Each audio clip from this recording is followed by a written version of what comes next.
Hi, everybody. This is Brittany with My Design Assistant.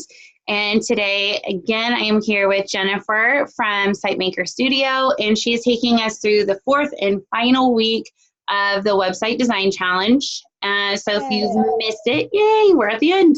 Not that that's a good thing, I mean, but so if you've missed it, we have covered your homepage, your about page, and your portfolio. And so you can still go to Jennifer's site and be a part of that challenge even if you haven't followed along with us so far, and you can still get all those tips and tricks of what you should be doing and looking for when you're revising those pages. And so with that, Jennifer, I'll let you take it. Yay.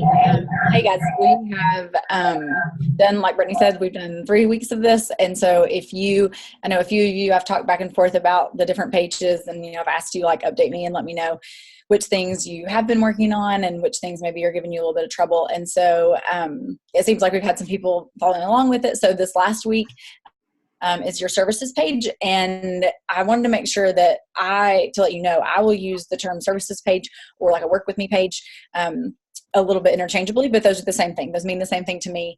And so a lot of times if you are Googling stuff or looking, at blog articles or on Pinterest or something like that, feel free to change in and out those words, because a lot of people that talk about it and have a lot of great things to say about it will use those words interchangeably. So we'll say services page for the most part, but if I say work with me page, it's the same thing. So one of the things that I wanted to jump in, and it doesn't necessarily, so the other weeks I feel like we kind of worked our way down the page.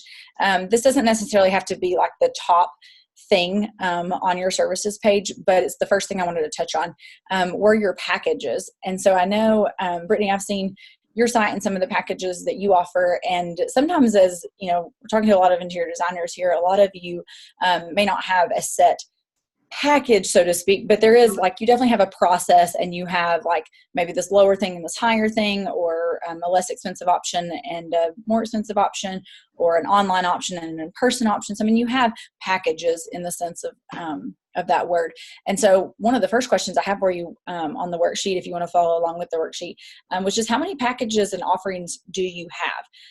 And so my caution on that would just be to not be confusing to the person looking at your site, especially if they have possibly looked at a lot of other designers, and then now they're looking at yours. And if you have 10 different packages and 10 different options and this add-on and this bonus and this consultation, but you can't get that consultation with that in-person package, it just can start to be really confusing. And so it can make a lot of sense to you, but we want to make sure that the way it's presented on your site is as simple as possible and as broken down as possible. And from experience, for me, I don't know if this rings true to you, Brittany, or not, but the less that I offer as far as packages go, the more clear and confident I can be when I'm on a phone call with somebody. So if I was to do a video or do a video call or something with somebody, and we are speaking, as soon as I hear their problem, I'm able to immediately identify either A, they don't need my help yet, or they don't need it at all, or B, they need this service or they need this service. And so I'm not trying to be well, we could kind of do this thing from here and this thing from here, and then me getting jumbled up about which one was the right price and which one included what.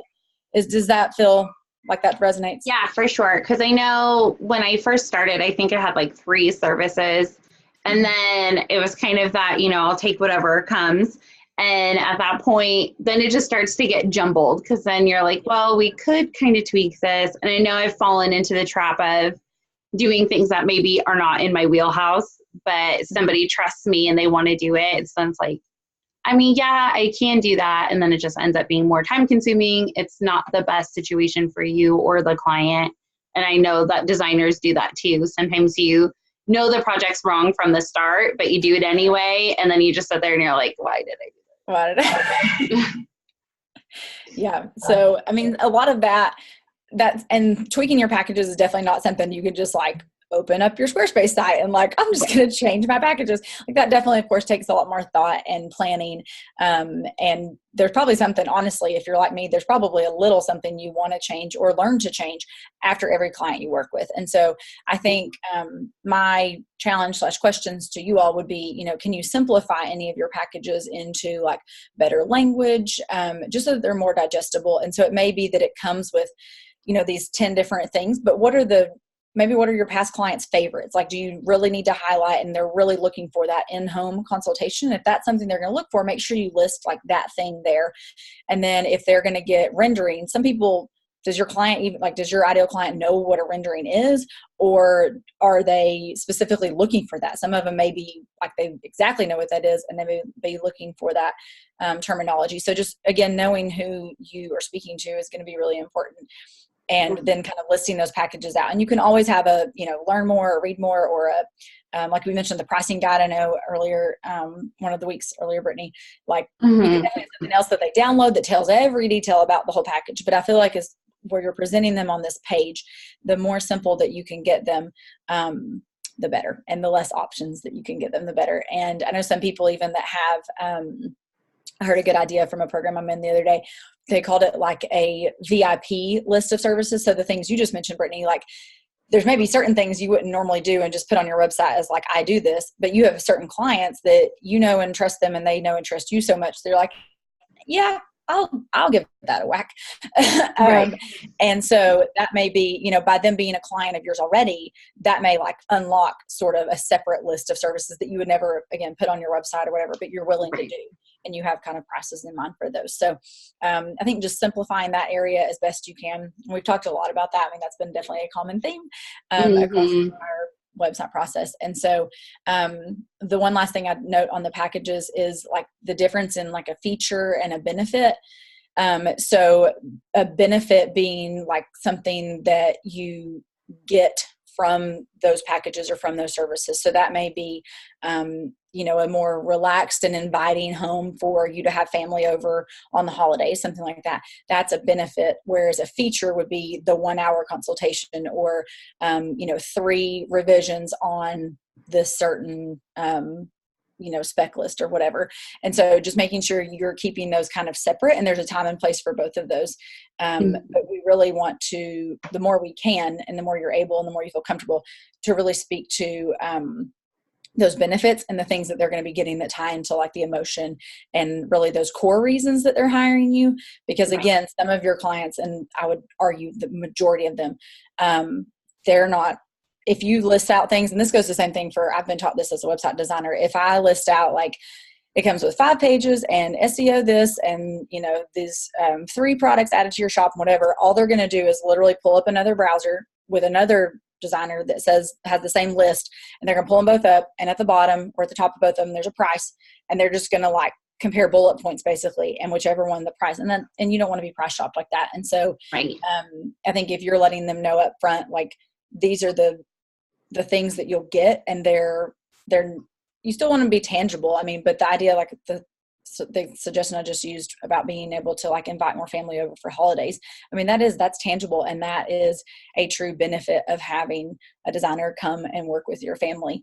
And then they may also be happy to know that they get the 1 hour consultation. But I think definitely like making sure you have those kind of in the right place and introduce those to them at the right time. Instead of just like throwing all of it up on the page and having all of it like front and center. Yeah, there was a TED Talk, I think it was. I don't remember who was the presenter, but they're talking about how people now, like, too many choices is overwhelming. Like, they're like, you go, there used to be like, you could have this style of jean or this style of jean or this style of jean. Like, here you go, this is all you get, and pick one. And then they're like, now you go into a store and there's like a million, and you're just like, do I buy this one? Do I buy this wash? Do I buy this style? Do I buy this cut? This distressed or not distressed? And they're like, it just overwhelms people, because then they are constantly thinking that they're not capable of making the right decision.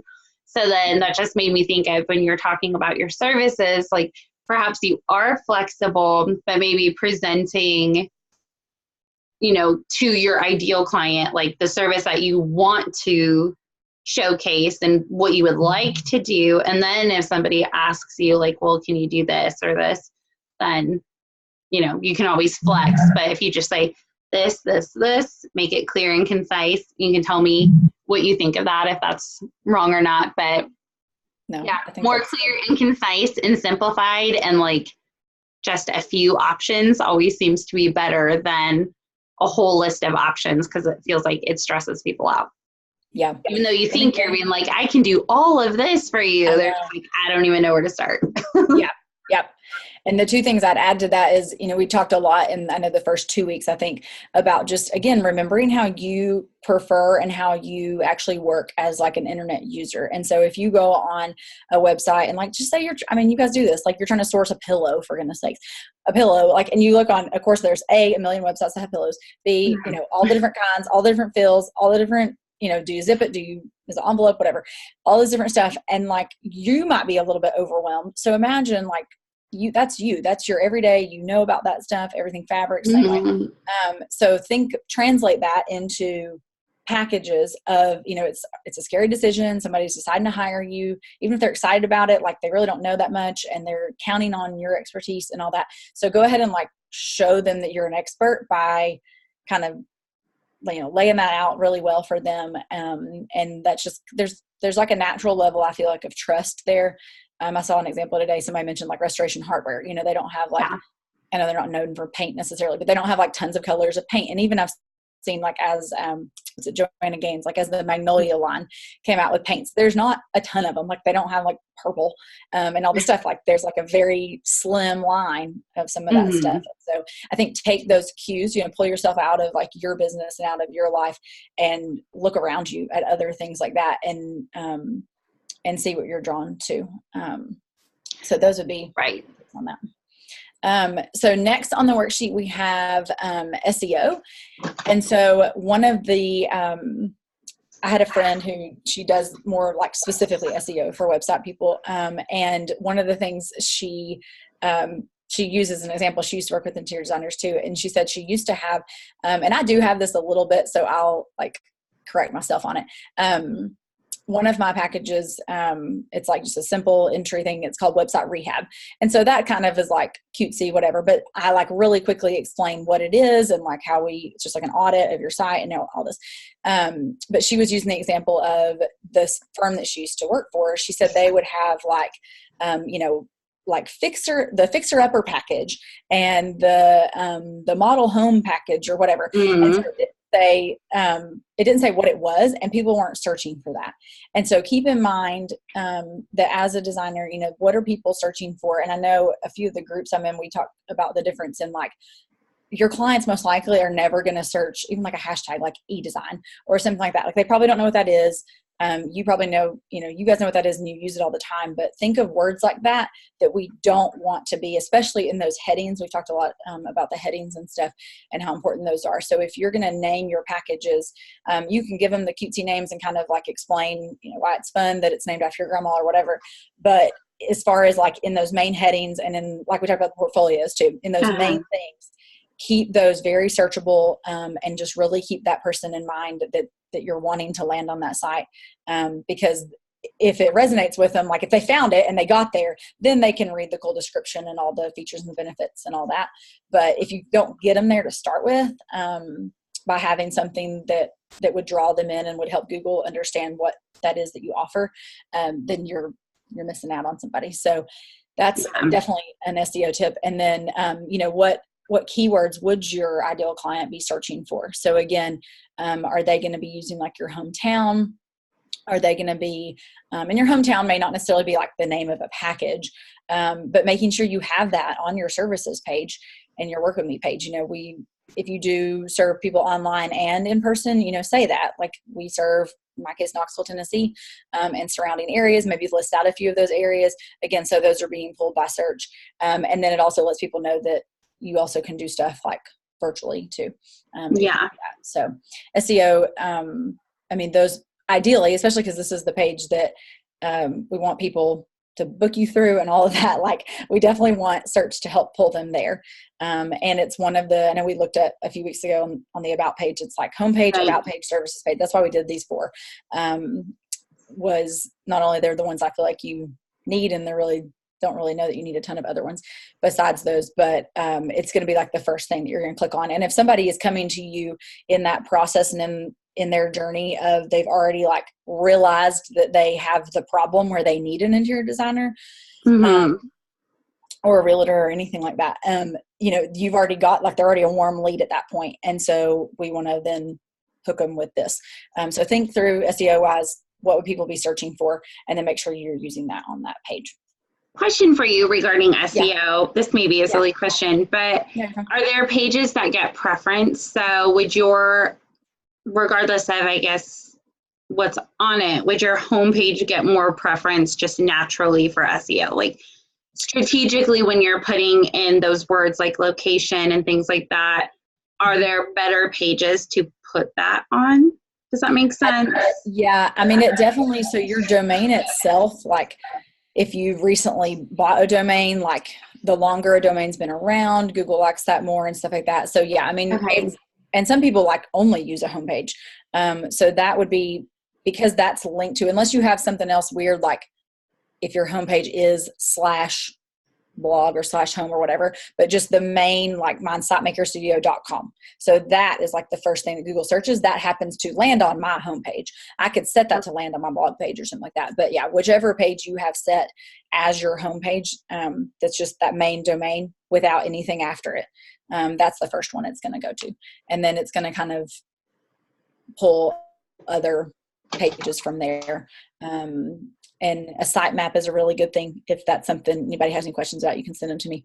Squarespace makes that pretty easy. WordPress makes that pretty easy. But your sitemap essentially gives Google literally a map of the things that you want found. And so say, like I know some designers that have, they'll put like their client mood boards and stuff on their website. They don't want those necessarily found by everybody. And so you can exclude things like that too. And so you can tell Google like to completely dismiss that and not even look at that page.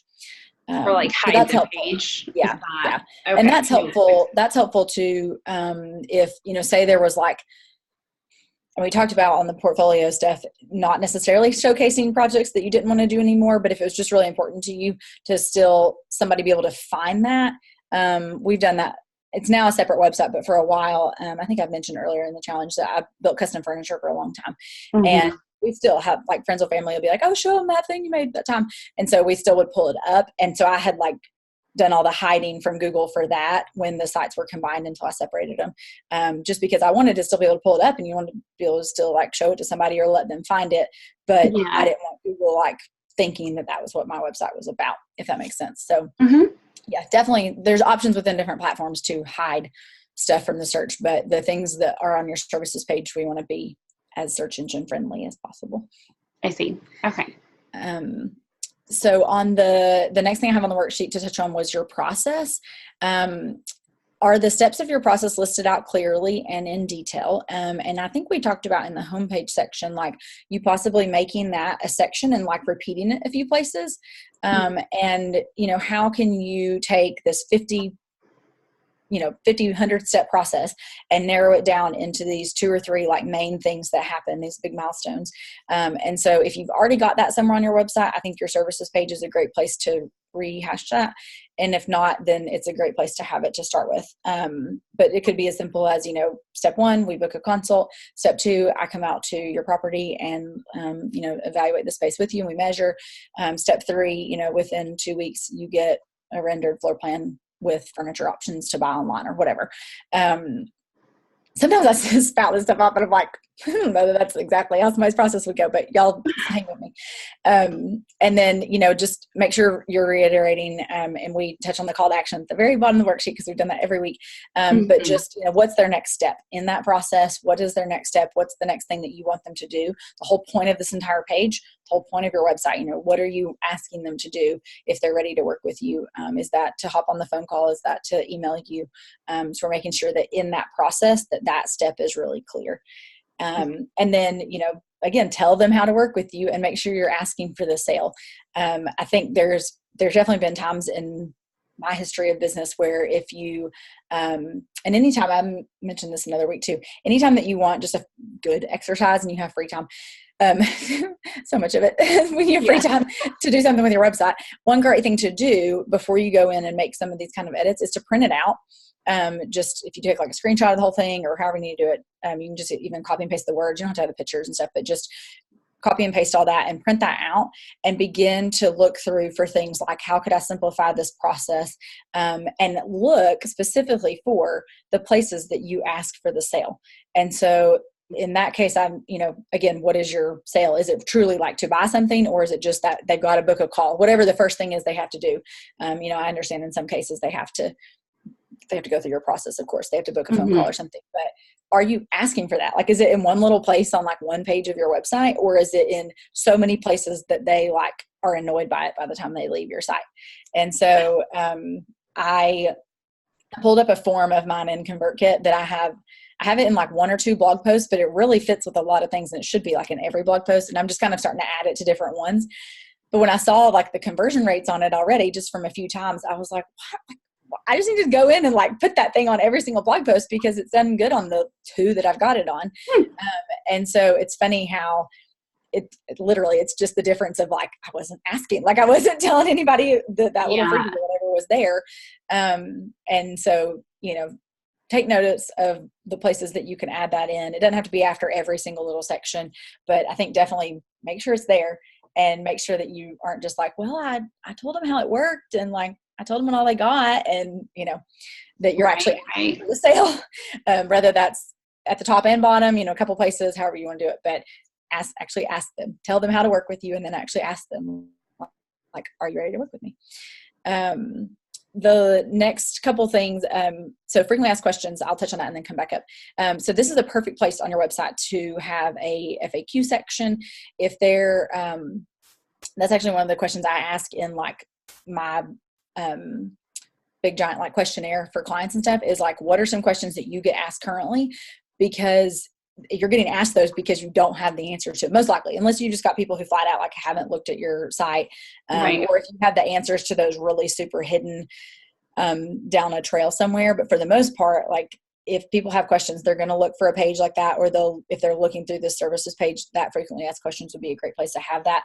My second option on that for you would be, if this services page is sort of like this, how mine is set up, it's almost like a landing page, like a welcome mat. I guess I keep using web terms, but just, it's a place that like, then it tells about our process. And then it's like, we got this thing and this thing. And then when you click on each of those, you're taken to a separate page because they have different processes. And so that may be an option for a lot of you all too.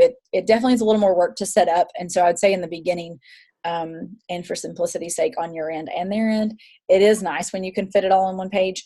But when you do have some of these, like in the case I'm talking about, you're talking about like something that's literally like $100 and then something that's like a couple $1,000s.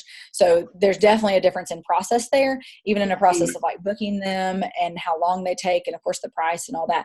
So all that to say, you may have a frequently asked questions like for each service and have those within their own sort of services page.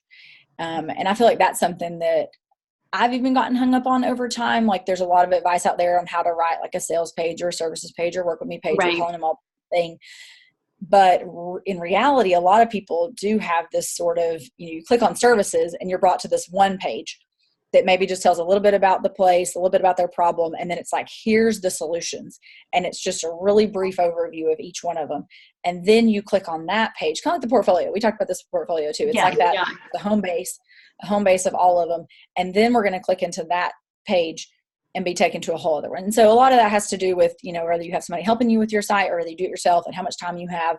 I will say, for me, even building sites for clients, but also on my own end, the more I add to my site, it's just more of a chance also, if you're not careful, to forget something, to broken links, to, again, then you go to talk about it with somebody and they like saw something that you forgot to update on this page and somehow they got to that page.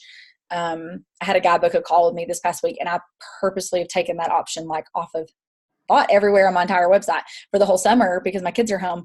And luckily it was the time I could do it, but I just was so nervous when I was like, what? I was like, I thought I took that out of everywhere. Like, where? Yeah, I didn't ask him, but I should have asked him, like, where did you find that?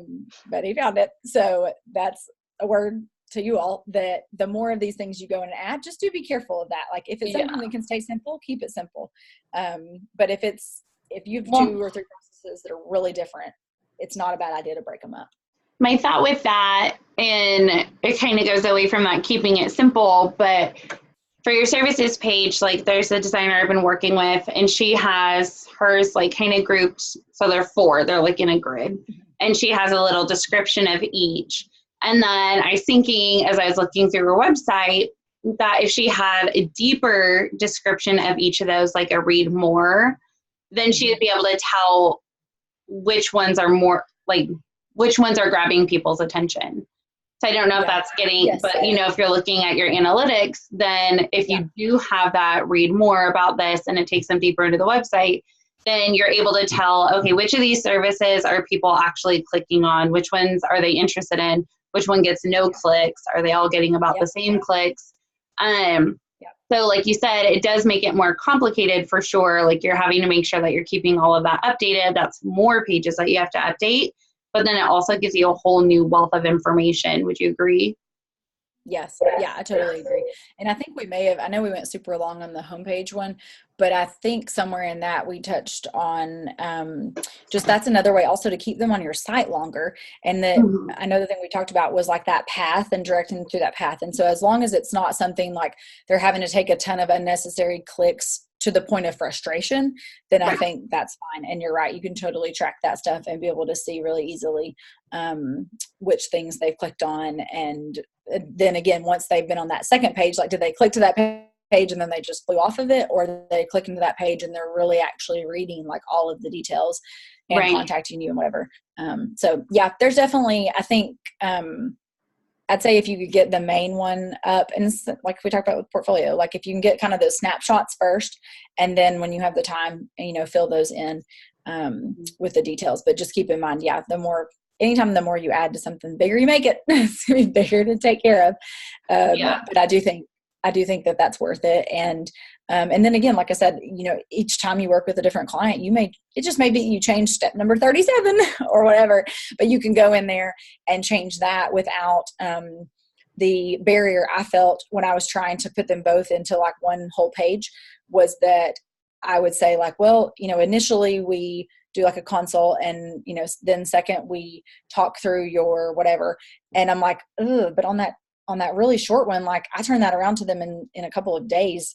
I don't really I don't have time to get on the phone for that one, but I do for this other one. So I was always trying to like, well, what wording can I use that like I'm able to fit it for both? And it's just, sometimes it makes it harder than it's worth. So yeah. All that to say, your frequently asked questions page, it doesn't need to be a whole separate page. I fully stand with that. The same way we would talk about the testimonials, that those things need to be scattered throughout your entire website.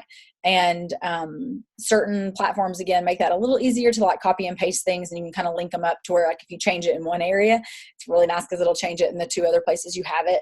So we've talked about some of these like repeating sections, but definitely be listening to those questions you get. I think that also, if no one's ever told you, you can totally make up your frequently asked questions. You can tell them I said so.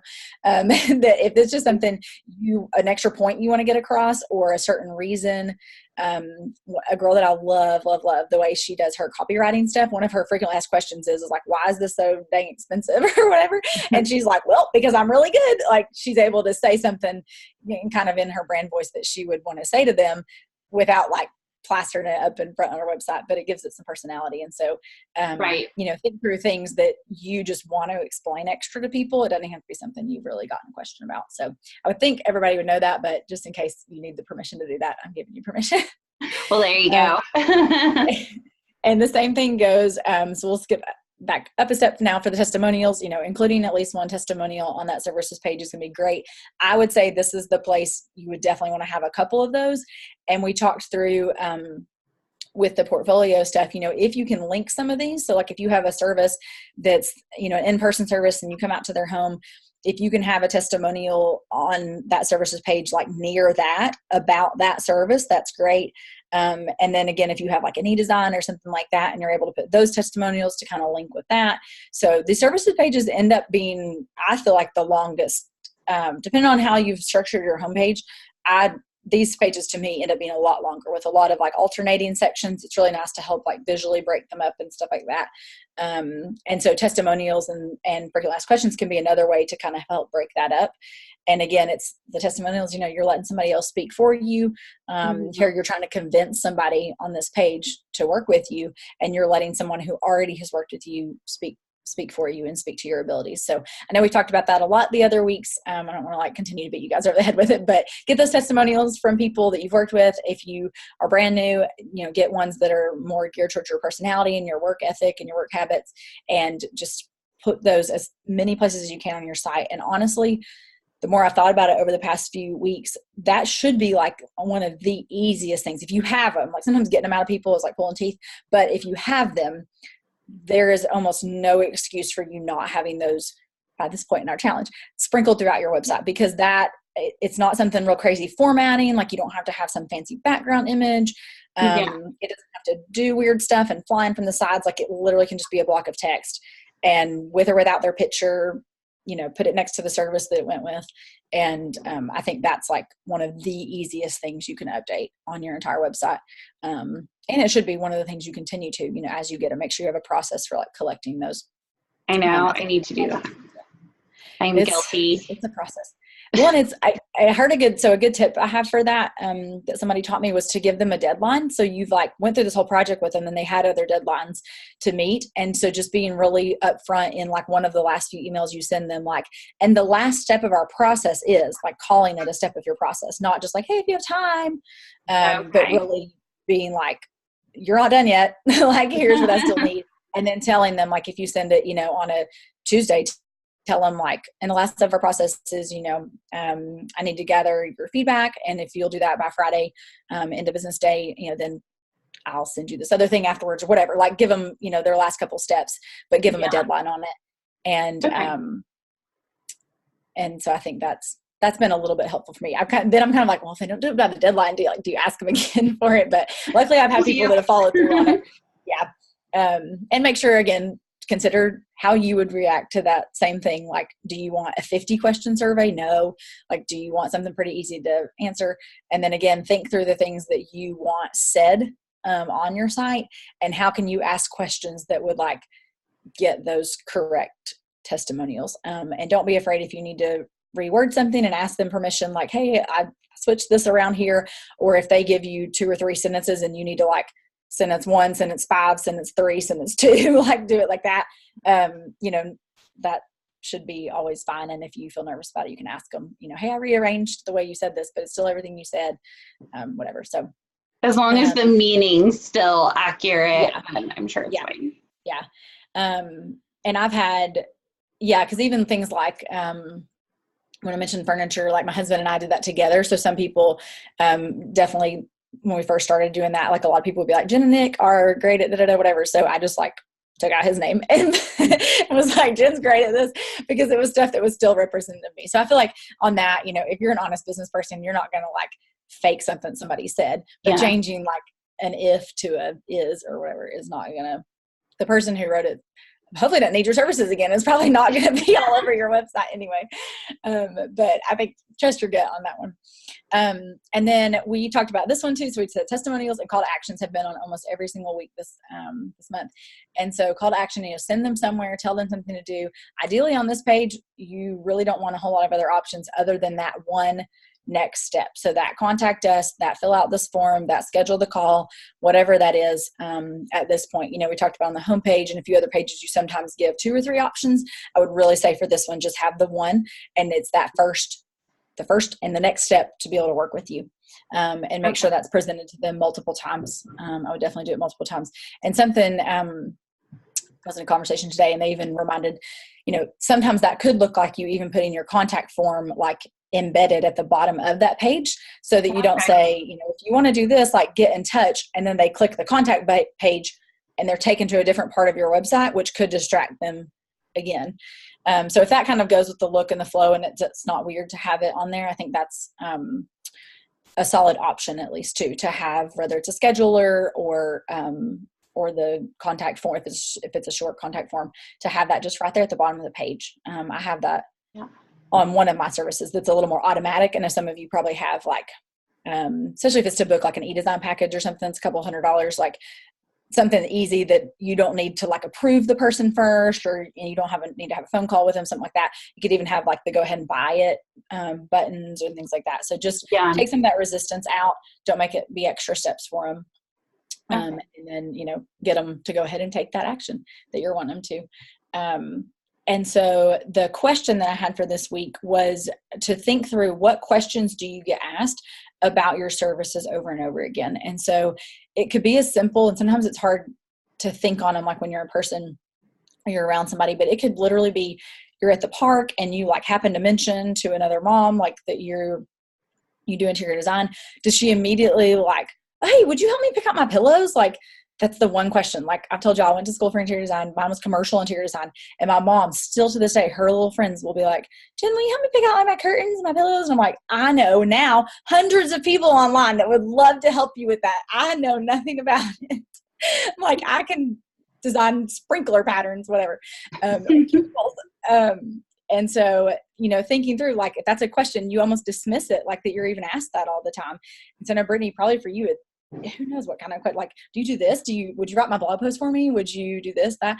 So right. Really that's what it usually is. And get kind of a bank of those and just start writing those out as frequently asked questions. They don't have to be long. You can throw them up there. There's different ways, of course, visually, you can break them apart. And again, if we've talked about, like, if you're separating your services, those may fit better in one category than the other. But that was my question for you for the week, is that what questions are you getting asked repeatedly, and you're not really thinking about that could be like a frequently asked questions, or that could be addressed on your services page. And it could be addressed the words that you say. And so, like, take that silly example I just gave. Like, if you're a designer and you do help people pick out that stuff, you could literally say that on that services page. Like, are you so flipping tired of searching through online catalogs of pillows? Like, I would love to help you pick those out. And address it that way. It doesn't have to be a actual, like, frequently asked question. Yeah. So that was the last bit for that tip. So I have really, really enjoyed doing this with you guys, a lot more than I thought. This one. Oh no, were you reading it? You're like, oh. No, but I got a little worried because the very first one, of course, we did a little longer. I was like, okay, cut these down. So today they've all been really good. But I'm here again, my like Instagram and website and stuff like that. It's SiteMaker Studio, and my name's Jennifer Santinas.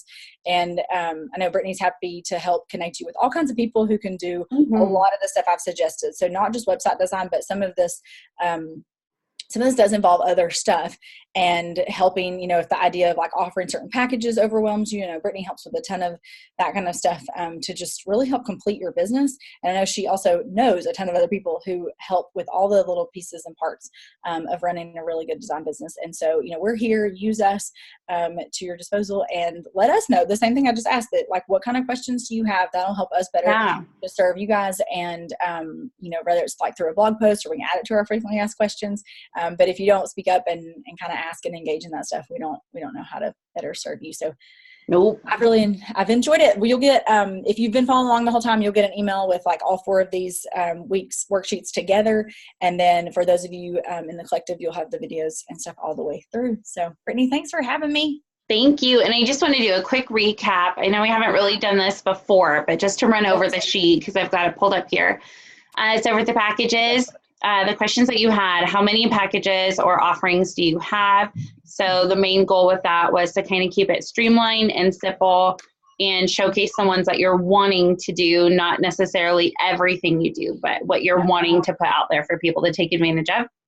How can you simplify these in language and content so they're digestible and not overwhelming to potential buyers? So in that case, clear, concise language, but also showcasing your personality, I feel like. You can do that there. And are you selling the benefits and the features of both? So what are they getting out of it? Why should they hire you? What makes you different than the other person, like you said, whose website they have pulled up at the same time with the same exact features and benefits? Like, what makes you different?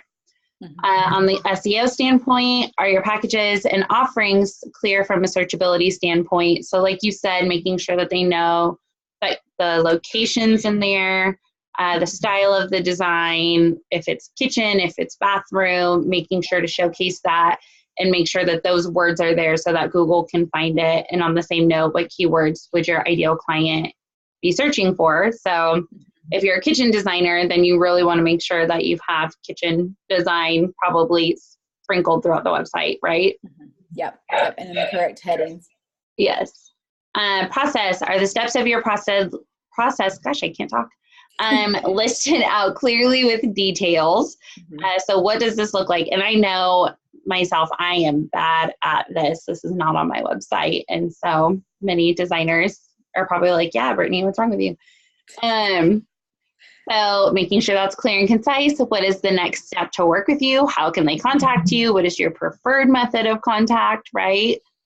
Tell them how to work with you and then ask for the sale. So don't be scared to be like, let's get started, or asking them to do that. Testimonials, you want at least one on each page, right? And like you were saying, giving them maybe a deadline at the end of the project to give you feedback. An FAQ, this would be a good spot for it to address all those frequently asked questions, or if there's something you really want to drive home. And with that, I was even thinking the way that you mark up, like I know that that's a contract thing, but then also the fact that that's in there, I don't know. I feel like that's something that a lot of times when you're handing somebody a contract, especially at the beginning of the project, they're so excited. They're just like, yeah, I agree to everything. And then they receive the invoice and they're like, so no. And then suddenly there were these things that were in the contract, but they weren't like in their face. So then they're like, well, I didn't agree to this. I didn't know. So, and then finally the call to action. So we've kind of talked about that. That's like the asking for the sale or telling them what to do next.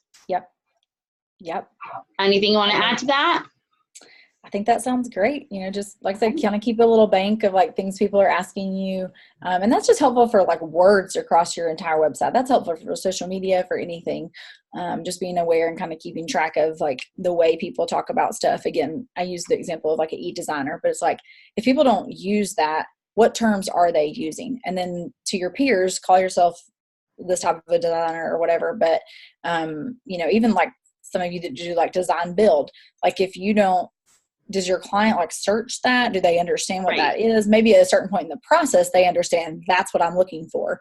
But up until that point, what kind of stuff can you provide them on your site that would help them understand this is what I do and this is actually what it's called, and some of that. So even, again, that could be your frequently asked questions like, what is that? Why is design build different than just a regular contractor or whatever?